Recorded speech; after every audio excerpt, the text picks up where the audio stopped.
It's actually happening. As per multiple reports, the Philadelphia Eagles are interviewing one of the most sought-after offensive coordinator and head coaching candidates today. And we're going to go over exactly who this candidate is and the major changes that he will bring to the Philadelphia Eagles after having a year of a completely stagnant offense. What's going on, guys? The head coach or offensive coordinator search, I should say, for the Philadelphia Eagles continues as the Philadelphia Eagles interviewed one of the most sought-after candidates on the market right now for their vacant offensive coordinator position after they relieved Kevin Patullo of all of their duties. And we're going to go over exactly who that is, all the major changes that he will bring to this offense, the culture, the philosophy. We're going to go over everything. But before we get into all that, just want to take a second to thank you guys for all of your continued support over the past couple of months. And before we get into this offensive coaching candidate and all the changes that he's going to bring to the Philadelphia Eagles, we're going to take a quick word from our sponsor.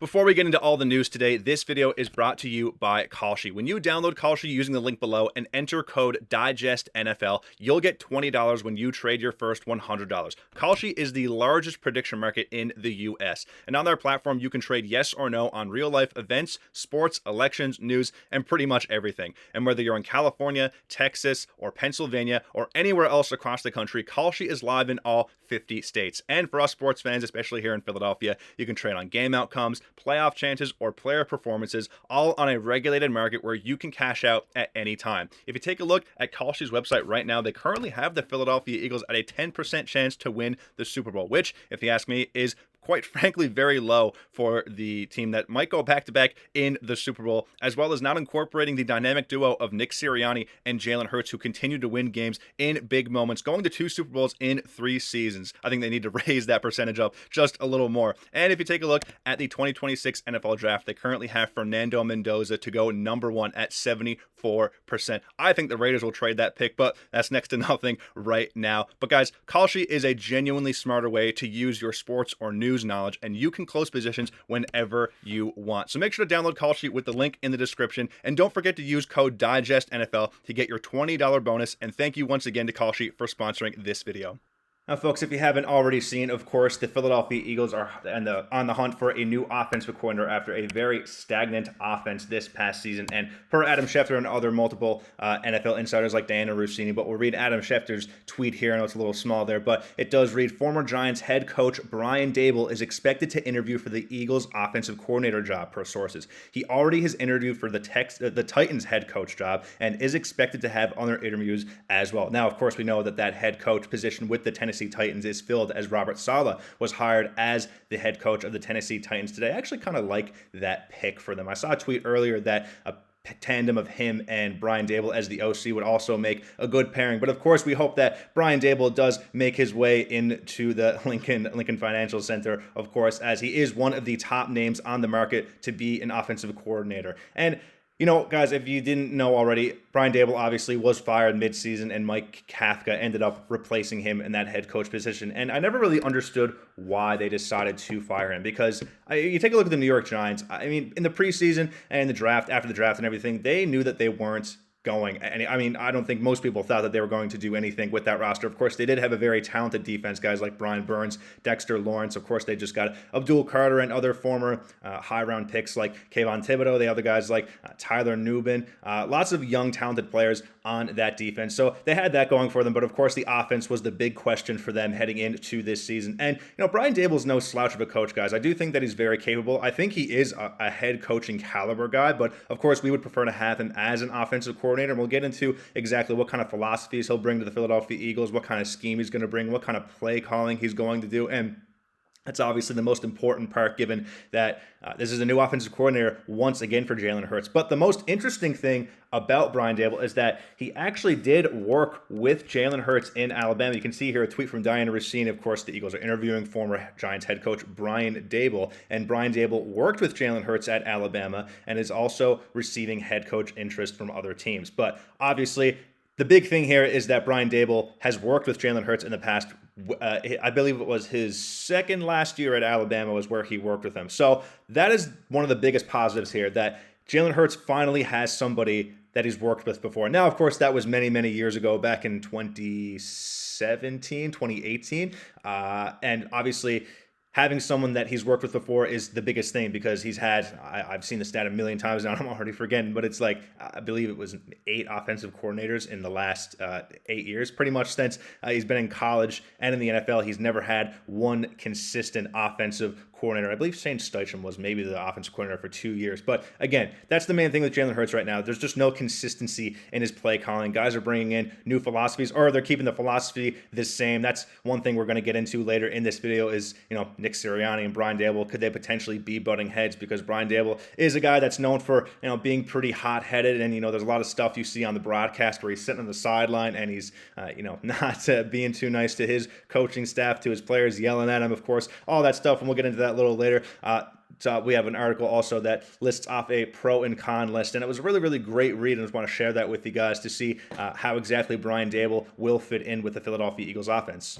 But before we dive into that pros and cons list, just want to take a look at Brian Daboll's record as the New York Giants head coach, and obviously did not get the most positive results, of course, having just a win-loss percentage over the course of 4 years of 33.6 there. Obviously, he did win a playoff game in his first year, which was great to see. He worked really well with Daniel Jones in that first year. He was with him, but of course, that was kind of trickled down to being a very, very bad situation for Danny Dimes, who I was very happy to see had a resurgence here with the Indianapolis Colts, but unfortunately did suffer that torn Achilles season-ending injury, and we do hope that, obviously, he comes back to full health, because it was a really fun watch to see him come to his regular form and actually come to fruition what everyone thought he was going to be. But kind of getting off topic there with Daniel Jones, obviously Brian Daboll is a very capable head coach in my opinion. There's always that divide there, guys. If people are able to be a head coach of an NFL team, or if they're just better as coordinators. And that's the thing with Brian Daboll. He was the offensive coordinator in Buffalo, and he was an excellent offensive coordinator there. He helped with Josh Allen's development, helped him turn into the player that he is today. And if you just think about,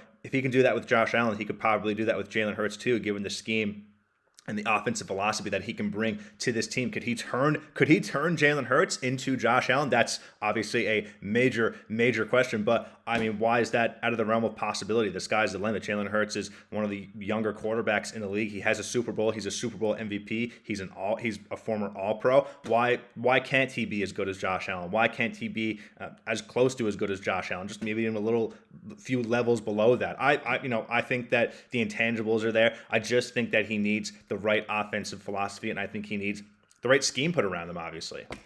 But what I want to do is take a look at this pros and con list from Bleeding Green Nation. It was really just a great read, guys. It's from Johnny Page, the guy who wrote this article. But take a look at this now. Obviously, Brian Daboll, very, very talented offensive head coach. You can see here the pros that Daboll checks almost every structural requirement the Eagles should be targeting. He's a proven NFL play caller. He has a tangible quarterback development track record with Josh Allen. And one of the other important things, of course, that they mention is his time at Alabama working with Jalen Hurts, and he leaned into a heavy personnel and power run concepts. And in Buffalo, he built a spread run-pass option base with vertical stress. And in New York, when he got there, he pivoted into a quick game, misdirection, and manufactured touches due to offensive line talent and injuries.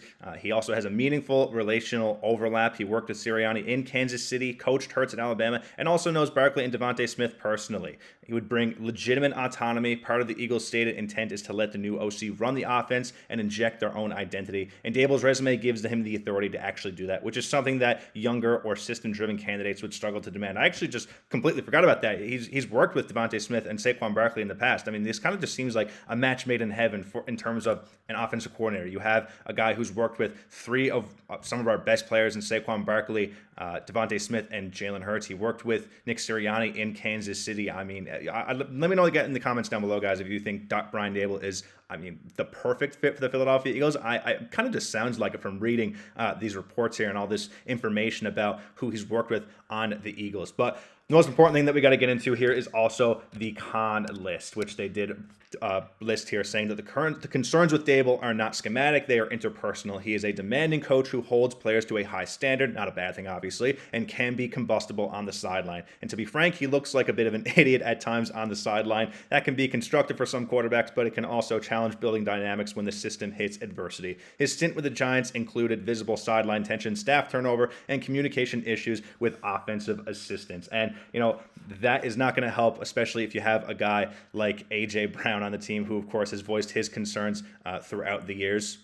And we know that once again, there has been, of course, multiple narratives and stories out there. Once again, that A.J. Brown is unhappy with his situation in Philadelphia, of course, after his very, very bad last game of the season against the 49ers. Obviously, not catching the balls that he was supposed to, not performing when he needed to. And, it's bad luck when, you're going on social media and you're complaining all year about not getting the touches or not being used correctly. But then, of course, you get these opportunities to be used the right way like you want to, and you're not capitalizing on them. But, of course, that's a story for another day. But getting into this last part here about Brian Daboll with the Philadelphia Eagles, one of the main cons here is that there's also a real question of power distribution. Hiring Daboll would require Sirianni to fully relinquish offensive control. That kind of autonomy is something the Eagles have historically been hesitant to grant unless the hires were explicitly brought in to run the show. I don't think Daboll would not accept a role where he is simply collaborating. Yeah, and I totally agree with that too. And Brian Daboll and Nick Sirianni they're two hotheads. They're two historical hotheads. We've seen Nick Sirianni, of course, talking to the fans, talking trash, obviously yelling at his players. We saw that he was yelling at A.J. Brown on the sideline. That was for A.J. Brown to come back into the game so they didn't get a penalty. But, other than that, we've seen him, of course, not too happy with his players sometimes. He's yelling. Two of those guys, they're definitely going to butt heads. So it's going to be interesting to see how they would work together. But guys, that is going to do it for today's video. Let me know what you think about Brian Daboll becoming the new offensive coordinator of the Philadelphia Eagles. I think it's going to be a match made in heaven. I do think there's going to be there'll be some road bumps at the start of the season, kind of getting intertwined with the offense, everybody coming together and understanding what they need to do. But I do think that if he does become the offensive coordinator and this interview goes well, I think that this is coming up to be definitely returning to last year's offense with Kellen Moore. Could it be even better? But let me know what you guys think down below. And as always, go Birds.